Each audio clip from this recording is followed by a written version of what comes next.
Pharmacy एक ऐसा career option कि जो सब करना चाहते हैं या फिर शायद नहीं भी करना चाहते हैं। उसमें कई सारी बातें होती है, लोग कहते हैं फार्मेसी जो है एक बहुत अच्छा बिजनेस ऑप्शन है। फार्मेसी में क्या क्या सीखने को मिलता है, फार्मेसी क्या डॉक्टर लाइन से एकदम कोरिलेटेड है या डिफरेंट है, कितनी ज्यादा फर्क है, क्या लोगों को वही पढ़ना पड़ता है, कुछ डिफरेंट पढ़ना पड़ता है? अगर वही पढ़ना पड़ता है तो फिर फार्मासिस्ट डॉक्टर की तरह दवाई दे क्यों नहीं सकते? आखिर क्या रीजन है, क्या बातें हैं, क्या करियर पाथवे है, कितना अच्छा फ्यूचर है फार्मेसी का? अगर आप फार्मा भी जाना चाहते हैं तो क्या सिर्फ बी फार्मा और एम फार्मा ऑप्शन है या कुछ और भी ऑप्शन है? इन सब पे बात करने जा रहे हैं। हमारे साथ आज एक फार्मासिस्ट हैं कि जो कि डॉक्टरेट हैं, इन सब पे बात करने जा रहे हैं। अभी देखते इस पे आज हम बात करेंगे। तो मैं थोड़ा सा बताना चाहूंगा डॉक्टर शगुफ्ता के बारे में। हालांकि अपने बारे में ये बहुत बेहतर और बहुत अच्छे से बता सकती है, लेकिन ये एक बहुत ही, मैं कह सकता हूँ, बहुत ज़हीन और बहुत काबिल फार्मासिस्ट है और काफी अच्छा रिसर्च नैक है इनका। इन्होंने काफी पब्लिकेशंस भी की हुई हैं और मैं डेली बेसिस पे बहुत कुछ सीखता हूँ। मतलब ये काफी अलग अलग चीजों जो है वो करती हैं और काफी अच्छे लेवल पे जो है वो अपना नॉलेज होराइजन जो है वो एक्सपैंड कर रही है। बहुत सारी चीजें इसके अंदर आती है। तो सबसे पहले बहुत शुक्रिया आपका कि आपने वक्त दिया। बात स्टार्ट करते हैं। सबसे पहले मैं बात ऐसे स्टार्ट करना चाहूंगा, फार्मेसी या फिर फार्मासिस्ट या फिर इसकी जो पढ़ाई होती है या फिर इसमें जो करियर पाथवे होता है, आपने जब 12th कंप्लीट किया तो शायद आपने पीसीबी ली होगी, क्योंकि वो एक आइडियल रूट होता है बायो से आगे आप फार्मे की तरफ जाएं। जी बिल्कुल। अब आप मुझे बताइए कि जब आप 12th में थी तो आपने पहले से सोच लिया था कि आपको फार्मेसी में जाना है या फिर क्या बाद में आपको रियलाइज हुआ, फैमिली ने कहा? थोड़ा सा इस पर बात कीजिए, कैसे हुआ ये? First of all thank you Daniel. I would say कि जब मैं 12th में थी तो मैं बहुत ज़्यादा, मतलब ऐसा था, मेरा गोल था कि मैं डॉक्टर बनूं। मतलब मेरा स्टार्टिंग से ये रहा। मैंने 11 से ही अपनी जर्नी स्टार्ट कर दी थी विद कोचिंग और विद सम बुक्स। तो मैंने आफ्टर 12th मैंने कोई मतलब गैप नहीं लिया। आफ्टर 12th मैंने नीट की तैयारी की। उसमें मेरे बहुत कोचिंग जो टीचर थे मेरे, उन्होंने मेरी बहुत हेल्प करी। उन्होंने मुझे काफ़ी नीट के बारे में बताया कि कैसे क्रैक करना है, ये सब कुछ बताया। उन्होंने मेरी प्रिपरेशन में बहुत हेल्प करी। स्टिल मैंने वो मुकाम हासिल काफ़ी हद तक कर लिया। मुझे BUMS में नंबर आया मेरा, सहारनपुर साइड। तो लेकिन बस वही था कि मैं यूनानी की साइड तरफ नहीं जाना चाहती थी, मैं थोड़ा एलोपैथिक की तरफ जाना चाहती थी, क्योंकि मेरा मेन जो था वो MBBS पे फोकस था। लेकिन सम सर्कमस्टेंसेस ऐसे हुए कि मैं नहीं कर पाई। फिर मैंने थोड़ा रिसर्च किया अबाउट फार्मेसी और ड्रग वगैरह, तो मुझे बहुत अच्छा लगा, क्योंकि मेरी फैमिली में और डॉक्टर्स है तो मुझे बहुत अच्छा लगता था प्रेस्क्राइब वगैरह करना। तो तब मेरी जर्नी स्टार्ट हुई। तो मैंने देखना स्टार्ट किया कि कौन से कॉलेजेस फार्मेसी के सबसे ज़्यादा बेस्ट है। तब मुझे सर्च करते करते लोगों ने फार्मडी के बारे में बताया। मैंने फार्मडी के बारे में सर्च, जैसे लोग नहीं जानते हैं फार्मडी के बारे में, लोग फार्मडी को डी फार्म समझते हैं। जी जी जी। और एम फार्म होता है। तो फिर मैंने सोचा कि क्यों ना फार्मडी किया जाए, कुछ डिफरेंट किया जाए, जो लोग जाने कि फार्मेसी में भी एक डॉक्टरेट कोर्स है जो आता है। तो फिर मैंने ऐसे ही स्टार्ट की। मैंने तीर्थंकर में अपना एडमिशन लिया, अपनी जर्नी स्टार्ट की। देन वहाँ से मैंने स्टार्ट किया। बहुत अच्छा था। आप मुझे ये बात बताइए ना कि फार्मडी भी एक सब्जेक्ट होता है, एक कोर्स है, एक डिग्री है। तो अगर आप मुझसे बात करें तो मैं भी बी फार्मा और एम फार्मा ही जानता हूँ। मेरे ख्याल से मैक्सिमम लोग जो है वो यही दो कोर्सेज जानते हैं, बैचलर्स और मास्टर्स। लेकिन उसमें डॉक्टरेट भी एक स्पेशलाइजेशन होती है, ये लोग नहीं जानते। अच्छा, अगर मैं बात करूँ कि फॉर एग्जाम्पल एक होता है PhD वाला डॉक्टरेट, है ना, जो आप मास्टर्स करते हो फिर उसका PhD करते हो। क्या फार्मडी समवट उसी से रिलेटेड है या कुछ डिफरेंट है? फार्मेसी में डॉक्टरेट या PhD करना, थोड़ा सा इससे बात नहीं, PhD आफ्टर एम फार्म होता है, जो कि जैसे नॉर्मल और कोर्सेज में भी होता है कि आफ्टर मास्टर PhD। अगर तुम फार्मडी की तरफ जा रहे हो तो एम फार्म में क्या होता है कि तुम लैब की तरफ ज्यादा जाते हो, लेबोरेटरीज की तरफ और रिसर्च की, animal studies. If you are talking about M pharm pharmacology, then you do the in studies on the animal. लेकिन फार्मडी से अगर हम रिलेट करें तो फार्मडी जो है कि वो हॉस्पिटल से ज्यादा कोरिलेट करता है। अच्छा। उसमें DIC ड्रग इंफॉर्मेशन सेंटर्स होते हैं, डॉक्टर्स के साथ वार्ड राउंड होते हैं, डॉक्टर्स के साथ OPDs भी होती है। डॉक्टर से हम बहुत कुछ सीखते हैं कि कैसे वो लोग डायग्नोज करते हैं, उसके बेसिस पे हम जज करते हैं, मेडिसिन मेडिसिन के बारे में कि कौन सा पेशेंट को कौन सा मेडिसिन चलना चाहिए। तो वो स्पेशलाइजेशन फार्म डी के तौर पे अगर मैं कहूँ तो फार्म डी का ज़्यादा इनरोलमेंट रहा है।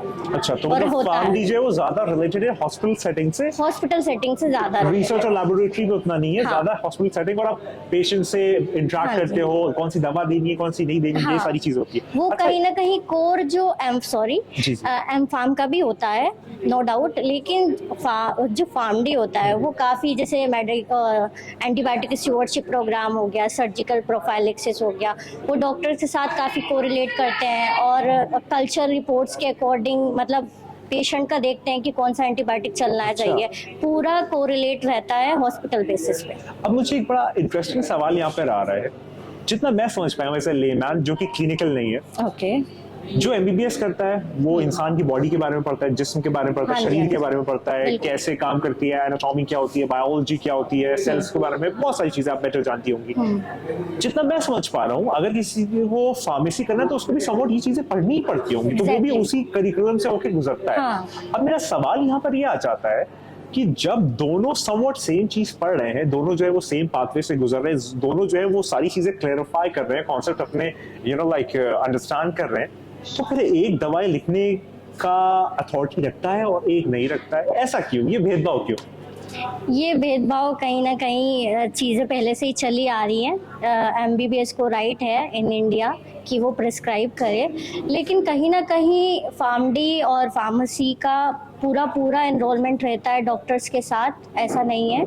इंडिया में भी काफ़ी है, वो बोलते हैं, इवन उनका सजेशंस भी लेते हैं। अच्छा। हाँ, उनका सजेशन लेता है। जैसे मैंने काम किया अपोलो में, मैक्स हॉस्पिटल में दिल्ली, तो वहाँ पे ऐसा नहीं है, वहाँ पे सजेशंस पूरा लेते थे। इवन हम डॉक्टर्स के साथ काफ़ी हद तक अटैच रहते हैं, तो मतलब कहीं ना कहीं काफ़ी हद तक इन्रोलमेंट रहता है रिलेटेड टू मेडिसिन। लेकिन- मेडिसिन की अथॉरिटी फार्मा में ही देते हैं।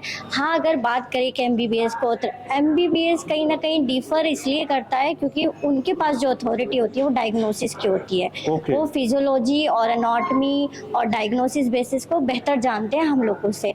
अगर हम बात करें फार्मेसी, तो फार्मेसी में हम लोग फार्माकोलॉजी बहुत डेप्थ में पढ़ते हैं, ड्रग के नेम्स और ड्रग के मैकेनिज्म ऑफ एक्शन, वो कहाँ जाके किस रिसेप्टर पे काम करेगी, एट्सेट्रा एट्सेट्रा।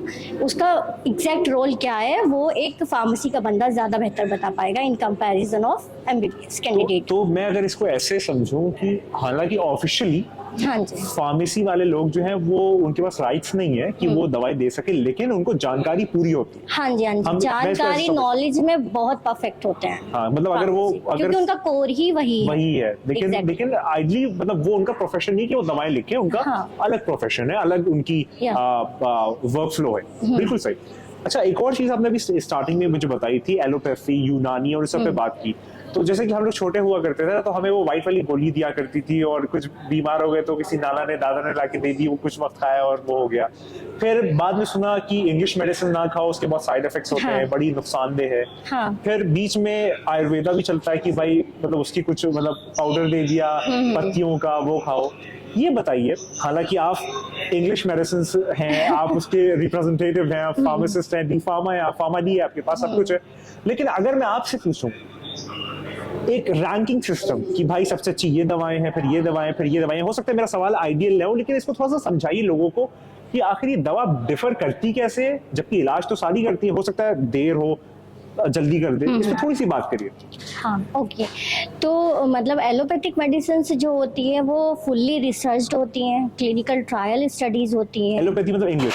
हाँ, इंग्लिश इंग्लिश मेडिसिन, मेडिसिन। ठीक है, सही। एलोपैथिक जो होती है वो फुल्ली क्लिनिकल ट्रायल, पूरे 4 फेज क्लिनिकल ट्रायल स्टडीज होती हैं, फिर FDA से वो अप्रूव होती हैं। देन उस पर मतलब कई सालों तक उस पर काम चलता है, और एनिमल स्टडीज होती हैं जो कि मैंने बताया, एम फार्माकोलॉजी करते हैं, QA होता है, पूरा क्वालिटी एश्योरेंस, क्वालिटी कंट्रोल, उस पे ओवरऑल स्टडीज होती है, और उसमें बहुत ज़्यादा ईयर्स ऑफ स्टडीज होती है मैं कहूँगी। तो वो ज़्यादा ऑथेंटिक इसलिए है क्योंकि हम लोग वो पूरा उसको सही से कर पा रहे जी। हैं और करते हैं। और अगर मैं बात करूं कि आयुर्वेदिक, तो आयुर्वेदिक अपनी जगह बहुत अच्छा है, मैं उसको वो नहीं कहूँगी, बहुत अच्छा है, लेकिन इन कंपैरेटिवली क्योंकि लोगों को जल्दी इफेक्टिव, हाँ सही बात है, सही बात है। एफिकेसी ज़्यादा चाहिए और सही। सेफ्टी भी चाहिए, सही। तो कहीं ना कहीं वो पाउडर्स में वो इतनी वो नहीं होती है, टाइम बढ़ जाता है। टाइम, हाँ वो टाइम कंज्यूमिंग है। सही। हाँ, लेकिन एलोपैथिक में सेफ्टी और एफिकेसी का बहुत अच्छे तरीके से ध्यान दिया जाता है। परफेक्ट। अच्छा मुझे ये बताइए, जो इंग्लिश मेडिसिन होती है ये बहुत मशहूर है, फैमिलीज में इसके साइड इफेक्ट्स बड़े होते हैं, कितनी हद सच्चाई है इस बात में? साइड इफेक्ट्स तो देखो यहाँ हर चीज़ के होते हैं, कुछ भी एक्सेस हम लेंगे तो उसका साइड इफेक्ट होगा, जाहिर सी बात है, लेकिन डॉक्टर्स जो है वो पूरी तरीके से कोर्स तुम्हें सजेस्ट करें। जैसे मैं बात करूँ अगर एंटीबायोटिक स्टीवॉर्डशिप प्रोग्राम में, तो हम लोग उसमें यही देखते हैं कि पेशेंट को कितना एंटीबायोटिक कितने दिन तक चलना चाहिए। फॉर एग्जांपल अगर मोर देन 14 डेज चल रहा है तो उस पर बहुत स्ट्रिक्टली फॉलो अप करना चाहिए। उसका कल्चर रिपोर्ट में कौन सा बैक्टीरियल इन्फेक्शन है, उसको एशिकेरिया कोलाई है या कुछ और बैक्टीरियल इन्फेक्शन है, उसके अकॉर्डिंग उसका पूरा डोज सब कुछ कैलकुलेट करते हैं। पेशेंट का BMI क्या है, GFR क्या है, क्रेटिनिन लेवल क्या है, उसके अकॉर्डिंग डोज कैलकुलेट करके पूरा एक स्ट्रक्चर होता है, डेटा होता है, प्लान बनाना पड़ता है, जिसे हम अपनी उसमें कहते हैं, जो हम सीखते भी थे अपने क्लर्कशिप पे, soap note, subjective, objective, assessment and plan. अरे वाह। हाँ, सब्जेक्टिव मतलब उसकी क्या क्या इश्यूज हैं, क्या क्या वो सिम्टम्स हो रहा है, उसको क्या किस चीज़ से कॉम्प्लिकेशन से वो गुजर रहा है, उसका ऑब्जेक्टिव फिर निकालते हैं। देन असेसमेंट, क्या उसका डायग्नोसिस रहा है, जो कि डॉक्टर्स का काम है। उसके बाद प्लान, ट्रीटमेंट प्लान में हम डिसाइड करते हैं कि उसको उसकी डिजीज़ के अकॉर्डिंग उसको कौन सा मेडिसिन चलना चाहिए। फिर उसमें कहीं ना कहीं फार्मेसी इंटरवेंशंस होते हैं। जैसे तुमने बात की साइड इफ़ेक्ट्स की, तो साइड इफ़ेक्ट्स में हम लोग फुल्ली तरीके से पूरा रिसर्च करते हैं मेडिस्केप के थ्रू। एक मेडिस्केप टूल और एक ऐप है, उसके थ्रू हम चेक करते हैं कि कोई ड्रग इंटरेक्शन तो नहीं है, कोई उस पर डाइट पे भी ध्यान देते हैं हम, कोई फूड एंड ड्रग इंटरेक्शंस तो नहीं है, उसके बेसिस पे ऑल ओवर पूरा हम देखते हैं। सही, मतलब आप ये कहना चाह रही है कि ऐसा जो हाइप बना दी गई है वो ऐसा कुछ नहीं है, ऐसा कुछ नहीं है। हर चीज के थोड़ा बहुत अप्स एंड डाउन्स होते हैं, लेकिन जितना दिखा दिया गया है वैसा नहीं है। एक और बात जो एक मिसकंसेप्शन आप कह लिए या फिर एक अफवाह जो है वो ये है, या शायद इसमें आप मुझे बता भी रही थी, हम लोग जब 1-2 दिन पहले बात कर रहे थे, कि एक दवा का काम है आपकी जो प्रॉब्लम है उसको सॉल्व करना और असर करना और ठीक कर देना। हाँ जी। लेकिन आपने मुझे बताया था कि अगर आप ज्यादा उसको खाते रहोगे तो आपकी बॉडी जो है वो फिर उस पर रिएक्ट नहीं करेगी। इसमें कितनी सच्चाई है इस बात में? उसमें यही सच्चाई है, जैसे मैंने अभी आपको बताया कि अगर किसी एंटीबायोटिक का, जैसे फॉर एग्जांपल एजिथ्रोमाइसिन है, एरिथ्रोमाइसिन है, उसका अगर प्रॉपर तरीके से कोई मेडिकेशन ले ही नहीं रहा है, उसका कोर्स आधा अधूरा, तो बॉडी में क्या होता है, रेजिस्टेंट कोज हो जाता है। अच्छा। वो पेशेंट अच्छे से मेडिसिन नहीं ले रहा होता है, तो इसलिए मैं ये कहूँगी कि first consult with your doctor and उसको पूरी तरीके से अपने ऊपर अप्लाई करें, उसके हिसाब से ही खाएं। अगर डॉक्टर ने बोला है कि सुबह खाना है तो सुबह ही खाएं, उसको पूरा अकॉर्डिंग टू देयर रिकमेंडेशंस उसको लेना चाहिए। जैसे पेशेंट खुद ही अपने हिसाब से ले लेता है कि सुबह की मिस कर गए, शाम की मिस कर गए, वो नहीं करना है। अच्छा। इस वजह से कहीं ना कहीं बॉडी में प्रॉब्लम्स आती है और वो रेजिस्टेंट कोज होता है। और कभी कभी ऐसा होता है ना, पेशेंट अपनी मर्जी से ही मेडिकेशन OTC लेने लग रहा है विदाउट एनी प्रिस्क्रिप्शन, वो नहीं करना है। सही। उसकी वजह से ये प्रॉब्लम्स फेस करनी पड़ती है जनरल पॉपुलेशन को। परफेक्ट। एक चीज मैं और ऑब्जर्व की है, जैसे हम डॉक्टर्स के पास जाते हैं या फिर कहीं पे भी जब हम जाते हैं, तो वहां पे जब ये बात करते हैं तो डॉक्टर कहता है ये खाने के बाद, ये खाने के पहले, ये सुबह नाश्ते के बाद।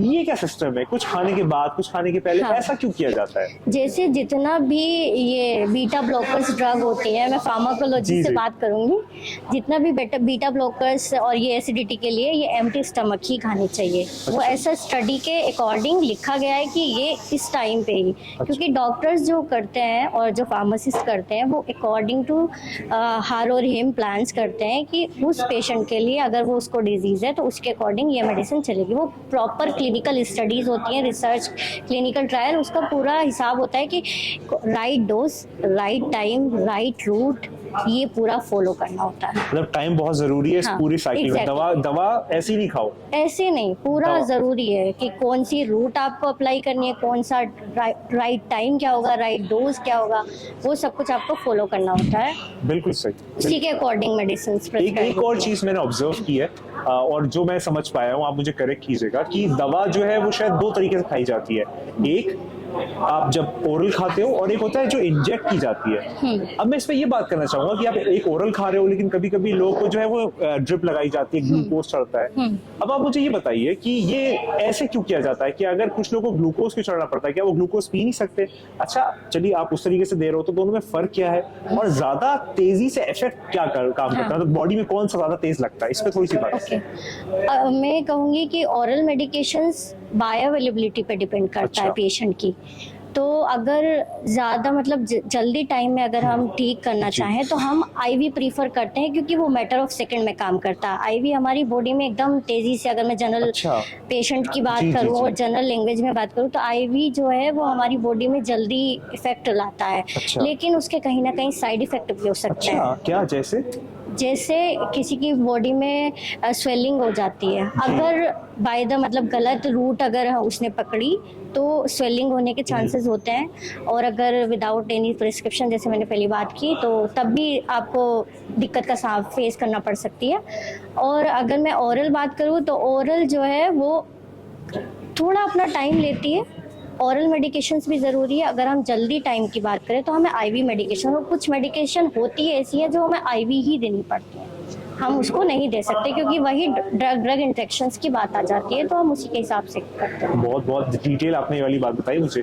एक और चीज मैं सोचता हूँ, जैसे कि अगर मेरे पैर में दर्द हो रहा है या मेरे सर में दर्द हो रहा है, मतलब फॉर एग्जाम्पल ये मेरा होता है, क्योंकि मैं आपसे ही पूछना चाहूंगा, हालांकि मैं आपसे आपके बिना कंसल्टेशन फीस भी आपसे वो ले रहा हूँ, नहीं, ऐसा नहीं है। लेकिन मैं ये पूछना चाहूंगा, मुझे बताइए फॉर एग्जाम्पल मेरे सर में दर्द हो रहा है, अब मैंने दवा खाई, अब ये दवा अपना रास्ता कैसे तय करती है कि भाई मुझे सर तक जाना और सर का दर्द ठीक करना, ये कैसे होता है? क्या दवा की आंखें या उसको कोई मैप किया हुआ है, कैसे पता चलता है, क्या है? नहीं, उस पे भी मैंने जैसे बताया आपको, पूरी स्टडी की जाती है। रिसेप्टर वो होते हैं, रिसेप्टर्स होते हैं हमारी बॉडी में, उस पे जाके वो पूरा टारगेट होते हैं, उस पर इफेक्ट डालते हैं, उसके हिसाब से हमारी बॉडी रिस्पॉन्स करती है।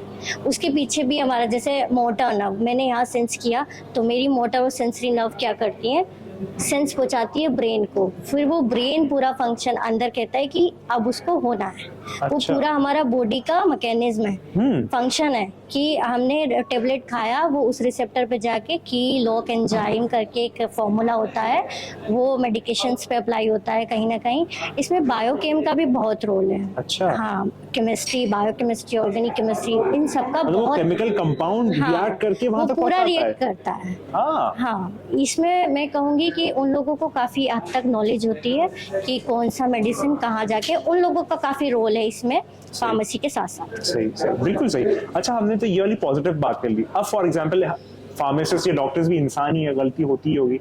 अब आप मुझे ये बताइए कि अगर किसी पेशेंट को गलत दवा दे दी जाए तो फिर क्या रिपरकशंस होते हैं? अगर गलत दवा खा ले पेशेंट तो फिर क्या होता है? क्या कुछ बहुत ही ऑल ऑफ अ सडन कुछ ऐसी चीज हो जाती है कि मतलब वो बॉडी रिएक्ट कर जाती है, या फिर उसको उल्टी आ जाती है, या फिर वो एक्सक्रीटरी सिस्टम के थ्रू निकल जाता है? अगर गलत दवा खा ली जाए तो उसका क्या साइड इफेक्ट है? गलत दवाई अगर मतलब गलती से जैसे दे दी गई है या कुछ, उसको हम लोग कहते हैं मेडिकेशन एरर, प्रेस्क्रिप्शन एरर। अगर डॉक्टर ने गलत प्रेस्क्राइब कर दिया तो उसको prescription error, dispensing error, pharmacy ने गलत डिस्पेंस कर दिया मेडिकेशन पेशेंट को, उसको मतलब बहुत सारे मेडिकेशन एरर्स होते हैं। उसके बेसिस पे हम लोग देखते हैं, अगर पेशेंट ने इन केस गलत मेडिकेशंस खा लिए हैं तो हम उसको कोशिश करते हैं विद द डाइट ठीक करने के लिए, या फिर उसके अलग से कुछ जैसे एंटी एलर्जिक मेडिकेशन, अगर उसने एलर्जिक टाइप कोई मेडिकेशन खा लिया, ओवरडोज कर लिया, तो उसके बहुत सारे रास्ते हैं। वो डिपेंड करता है कि उसने मेडिकेशन कौन सा लिया है पेशेंट, वो उस पर डिपेंड करता है। उसी के हिसाब से डॉक्टर्स उसको देखते हैं कि अब कैसे करना है। बिल्कुल सही।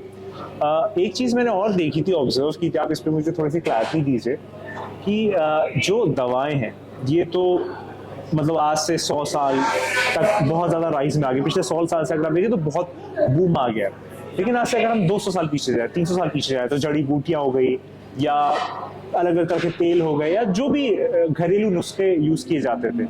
अब आप मुझे बताइए कि उस टाइम भी लोग जो है उनकी बीमारियां होती थी, वो लोग भी रिकवर करते थे, तो क्या आज के जमाने में वो नुस्खे या वो जो घरेलू बातें हैं वो क्या अब असरदार हैं या अब वो आज के जमाने के हिसाब से बॉडी पे असर नहीं करेगी? इस पे आपका क्या पर्सनल ओपिनियन? मैं ये कहूँगी कि आज का जो इन्वायरमेंट है, लोगों का डाइट प्लान है, वो बहुत ज़्यादा इतना कुछ खास नहीं है।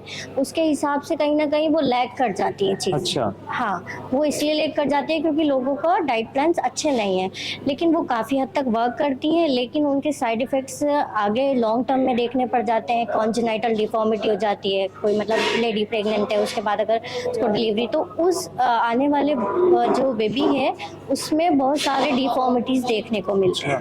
हाँ, पुराने केसेस और पुरानी स्टडीज ऐसा, उनका एविडेंस बेस्ड स्टडीज हैं जो ये शो करती है कि कहीं ना कहीं उन चीज़ों की उनमें वेरिएशन आ रहा है वो स्टडी के बेसिस पे।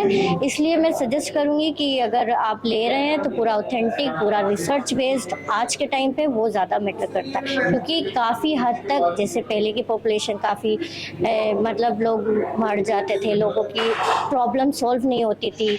अगर मैं बात करूँ मीनोपॉज, लोग जानते ही नहीं थे मीनोपॉज क्या होता है। वो आज के टाइम में स्टडीज़ के ड्यूरिंग लोगों को अवेयरनेस मिल रही है, वो अवेयर कर पा रहे हैं हम लोग, तो वो काफ़ी हद तक, इसलिए मैं अच्छा बताना चाहती हूँ। मतलब मैं इसको ऐसे कह सकता हूँ कि उस जमाने में वो चीजें बहुत परफेक्ट थी क्योंकि वो माहौल अलग था, खाना रहना अलग था। अब क्योंकि लाइफस्टाइल बहुत चेंज हो गई है, तो दवाएं और जो इलाज है वो भी थोड़ा सा इसलिए मॉडिफाई हुआ। बिल्कुल परफेक्ट, बिल्कुल आप सही कह रही हैं। एक चीज आपने बहुत अच्छे से, मतलब मुझे इतना कुछ सीखने को मिला आज। एक चीज जो कि स्टूडेंट्स हैं, खासकर उनके लिए मैं पूछना चाहूंगा, आपने बहुत अच्छे से अलग अलग पर्सपेक्टिव पे बताया। अब जो 12th में है और बायो साइड से है और वो बी फार्मा सोच रहा है, ये तो सोच रहा है, उसके घर वाले कह रहे हैं कि फार्मेसी ओपन कर लेना, एक बार बी फार्मा कर लिया, तो ये सबसे कॉमन पैटर्न है। लेकिन अब आप इस पे बात करिए, फार्मेसी तो ठीक है, बहुत अच्छी बात है और बहुत अच्छा ये एक बिजनेस ऑप्शन है, लेकिन बी फार्मा करने के बाद और क्या क्या ऑप्शंस हैं कि जो एक इंसान कर सकता है, कि जो शायद लोग नहीं जानते, लेकिन क्योंकि आप उस पाथवे से गुजर के आई हैं तो आप बेटर बता सकते हैं। बी फार्म के बाद लोग MBA कर सकते हैं, MSc भी एक ऑप्शन आता है बहुत कोर्सेज में, और अगर हम बाहर की बात करें तो MD फार्मेसी प्रैक्टिस होता है। अगर तुम आप इंडिया के बाहर सोच रहे हो तो MD भी कर सकते हैं लोग फार्मेसी प्रैक्टिस में, और MPharm कर सकते हैं, और PharmD भी कर सकते हैं as a post baccalaureate course. अच्छा, हाँ, you can definitely enter in PharmD PB। तो सबसे इसमें आपके सबसे बेस्ट ऑप्शन कौन सा है कि जो बड़ा करियर वाइज अच्छा है आपके हिसाब से? क्या लगता है आपको, जो आपके ओपिनियन में? मैं सबको अच्छा कहना चाहूंगी, क्योंकि फार्मेसी सब में कहीं ना कहीं वो सब्जेक्ट बस ये है, PharmD में ज़्यादा elaborated clinical research, pharmacovigilance, clinical trial और एक्स्ट्रा उसको अच्छे से मॉडिफाई करके उन्होंने बहुत अच्छे से कर दिया है। लेकिन B.Pharm भी अच्छा है, B.Pharm M.Pharm भी बहुत अच्छा है। मतलब सारे course, if you are looking for laboratories or animal study, if you are interested in do the animal study, then definitely go for M pharma और फार्मा डी। अगर आपको हॉस्पिटल सेक्टर में आना है, लेकिन आप सब में जो है वो फार्मेसी तो ओपन कर ही सकते हैं। ये तो एक शॉर्ट चीज है। ये कर सकते हैं आप फार्मेसी, आप D फार्म हो, B फार्म हो, M फार्म हो, PharmD हो, आप फार्मेसी ओपन कर सकते हैं। परफेक्ट, बिल्कुल सही। अब लास्ट में एक चीज मैं आपसे और पूछना चाहूंगा, बस ये मेरा लास्ट कंक्लूडिंग स्टेटमेंट। आपके टाइम का बहुत शुक्रिया, आपने बहुत अच्छे से चीजों को एलाबोरेट करके आर्टिकुलेट किया। अब लास्ट में अगर हम इस पे बात करें, एक बात जो मेरी माइंड में आ रही थी, दवा दो तरीके की आप मुझे बता रही थी होती है, एक होता है पेटेंटेड और एक होता है जेनरिक। इस पे कोई सी बात करिए, क्या डिफरेंस है दोनों में? ओके, पेटेंट मेडिकेशंस वो होती है जिसपे बहुत जो फार्मास्यूटिकल कंपनी से ऑब्वियसली मैन्युफैक्चर होती हैं, लेकिन after a lot of research, a lot of clinical trial studies like randomized clinical studies, observational studies, वो 4 फेज में डिवाइड करते हैं। स्टार्टिंग में प्री क्लिनिकल स्टडीज होती हैं जो कि एनिमल पे की जाती है। अच्छा। उसके बाद हम क्लिनिकल स्टडीज और क्लिनिकल ट्रायल स्टडीज पे आते हैं, वो फेज 4 में डिवाइड किया जाता है। पहले थोड़े पेशेंट्स ले लिए स्मॉल साइज में, उन पे स्टडी किया, उस पर भी कई तरह की study, non randomise, randomise, cohort studies, cross sectional studies, उसके बाद फेज 2, फिर वो अप्रूव होता है, फिर फेज 3, देन जब वो मार्केट में आ जाती है तो उसका फेज 4 में जाता है पोस्ट मार्केटिंग सर्वेलेंस। फिर वो पूरा पॉपुलेशंस पे लार्ज साइज में फिर वो उसका रिजल्ट आता है। उसके बेसिस पे फिर हम पीवी में जाते हैं, उसका एडीआर रिपोर्ट करते हैं कि वो पेशेंट कितने, वो जो मेडिकेशंस हमने बनाई या वो पेटेंट जो मेडिकेशंस है वो कितने लोगों पे कितना इफेक्ट डाल रही है, कहीं उसका एडीआर रिपोर्ट, कहीं उसका ड्रग इंट्रैक्शंस तो नहीं है, कहीं उसके साइड इफेक्ट तो नहीं है। वो जो स्टडीज आती है पेशेंट्स, ऑब्जर्वेशनल स्टडी करते हैं उन पेशेंट्स के बाद उसके ऊपर वो स्टडी करके हम लोगों को काफ़ी प्रिवलेंस रेट निकालना होता है, इंसिडेंट रेट, उसका मोर्टालिटी रेट, अगर वो इफेक्ट कर रही है मोर्टालिटी रेट हद तक, तो उसका वो पूरा प्रॉपर एक पूरा प्रोसेस है। और जेनरिक मेडिकेशंस की मैं बात करूं तो जो पेटेंट मेडिकेशंस बन गई हैं उसके बाद जेनरिक मेडिकेशंस बना सकते हैं विद द सेम सॉल्ट, लेकिन आफ्टर पेटेंट, जब वो पेटेंट पूरा अपना 10 साल हो गया, उसका पूरा स्टडी हो गया, उसमें जेनरिक में कोई पेटेंट की, कोई रिसर्च स्टडी की ज़रूरत नहीं होती है। वो कोई भी फार्मास्यूटिकल कंपनी, बहुत सारी कोई भी कंपनी उसको बना सकती है। और पेटेंट मेडिकेशन जो होती है वो कॉस्ट इफेक्टिव होती है, महंगी होती है। अच्छा। हाँ, जेनरिक मेडिकेशन अगर कंपैरिजन करें दोनों में तो वो आम जनता के हिसाब से सस्ती होती हैं, लेकिन सेफ्टी एफिकेसी दोनों का अच्छा होता है। अच्छा। दोनों को कंसीडर किया जाता है कि सेफ्टी एफिकेसी में रिस्क नहीं लेते हैं। अच्छा। पेशेंट्स के लिए बहुत मैटर करता है। बिल्कुल बिल्कुल भाई, बिल्कुल आपने बहुत ही अच्छे से जो वो पेटेंट और जेनरिक को आपने डिफाइन कर दिया। अच्छा, लास्ट में मैं थोड़ा सा एक रैपिड फायर आप कह लीजिए आपसे करना चाहूंगा। मैं आपको प्रॉब्लम बताऊंगा, उसके लिए जो आपके माइंड में जो बेस्ट मेडिसिन आ रही है आप उसका बस नाम बता दिए। अच्छा, सारे लोग भाई लेने मत लगिएगा, ये यहाँ पर सिर्फ एक जेनरिक हम लोग एक फन राउंड कर रहे हैं, आपको खाना नहीं है, ठीक है? तो मैं आपसे जैसे मैं सर दर्द पूछूंगा तो आप मुझे बताइएगा, ठीक है? तो मैं पूछता हूँ सबसे पहले डाइजेशन प्रॉब्लम। डाइजेशन प्रॉब्लम आपने गलत पूछा है। पहले मैं आपको बोलूंगी कि आप प्रीफर करिए पहले डाइट प्लान। हाँ। अगर आपका कॉन्स्टिपेशन अच्छा है, आपके स्टमक पूरा प्रॉपर सिस्टम अच्छा है, उसके लिए मैं मेडिसिन आपको प्रिस्क्राइब नहीं देना चाहूंगी। मैं आपको बोलूंगी लाइफ स्टाइल मॉडिफिकेशंस पे आइए। अगर आपको स्टमक इश्यूज हैं, डाइजेस्टिव इश्यूज हैं, तो मैं आपको मेडिसिन की बजाय मैं आपको पहले बोलूंगी कि आप लाइफ स्टाइल मॉडिफिकेशंस न्यूट्रिशन पे लेके जाओ। हाँ, if you are talking about migraine, तो मैं आपको नेप्रोक्सेन, एक नसेड्स कैटेगरी में आता है, NSAIDs, नॉन इन्फ्लामेटरी ड्रग्स, उसमें एक नेप्रोक्सेन नाम का एक ब्रांडेड ड्रग है जो कि हेडेक को ठीक करता है। उस माइग्रेन में जो दर्द हो रहा है, तुम्हें यूनिवर्सल पेन हो रहा है, उसमें काफ़ी हद तक तुम्हारा अच्छा होता है। और अगर आपको जैसे एंटीबैक्टीरियल कोई इन्फेक्शन है तो उसमें मैं आपको सजेस्ट करूंगी सम एंटीबायोटिक, लेकिन वही पूरा प्रॉपर कोर्स के साथ। सही। एक मेडिसिन, या तो मैं कह दूं बहुत बदनाम है, बहुत मशहूर है, सबके जबान पे वो नाम है, वो है डिस्प्रिन। ये डिस्प्रिन के बारे में थोड़ा सा बताइए, इतनी क्यों कॉमन है और इतना कैसे लोग ले रहे हैं इसे, क्या है इसके पीछे?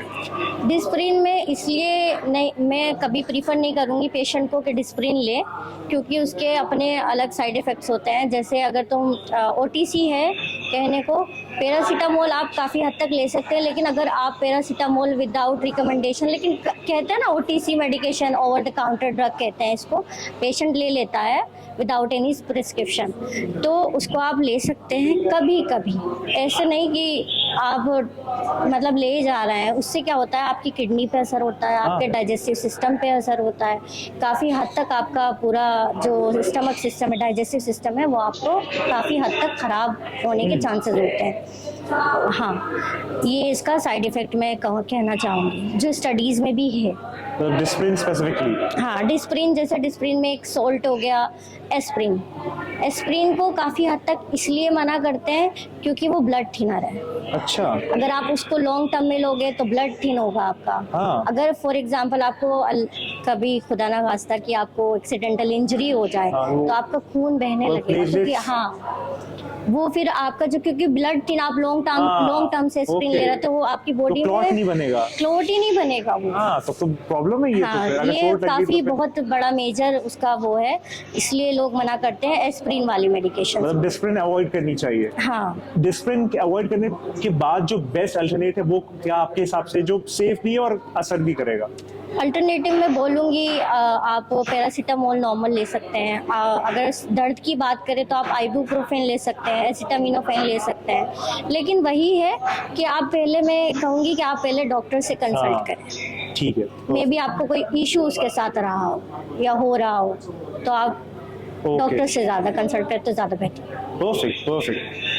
बहुत बहुत थैंक यू डॉक्टर शगुफ्ता, आपने बड़ा वक्त दिया और मैं बहुत शुक्रगुजार हूँ आपका कि आपने इतना डिटेल आर्टिकुलेटिव वे में सारी चीज़ें बता दी। और आप मतलब काफ़ी लोग जो देख रहे हैं उनको ये बड़ा मज़ा आया होगा डिफरेंट पर्सपेक्टिव में। और दवाएं जो हैं ये खुद कह रही हैं कि आप खुद से दवाएं ना लें, बड़ा इंपॉर्टेंट है कि आप एक्सपर्ट ओपिनियन लें और उसके बाद जो है दवा कंज्यूम करें। और दवा तब लें कि जब आप डाइट से उसको मैनेज या मैनूवर नहीं कर पा रहे हो। फर्स्ट प्रेफरेंस डाइट को देना चाहिए, सेकंड प्रेफरेंस में फिर आप और चीजों में जा सकते हैं। तो अब लास्ट में अगर आप कोई मैसेज, जो भी ऑडियंस सुन रही, चाहे वो स्टूडेंट्स हो, चाहे वो पेशेंट्स हो, कोई बुजुर्ग हो, अगर आप कोई लाइक 30 सेकंड्स में कोई मैसेज देना चाहती है तो आप प्लीज कुछ भी जो आप कहना चाहते हैं। मैं बस यही कहना चाहूँगी कि अगर कोई फार्मेसी की तरफ बढ़ना चाहता है देन ज़रूर बढ़िए, क्योंकि ये एक हेल्थ केयर का बहुत इंपॉर्टेंट पार्ट है। आप पेशेंट्स की हेल्थ के साथ बहुत अच्छे से उसमें इन्वॉल्व हो रहे हैं, आप पेशेंट्स का कुछ अच्छा कर सकते हैं, then definitely go for it. हाँ, परफेक्ट। तो बड़ा अच्छा लगा, थैंक यू आपके टाइम का। अब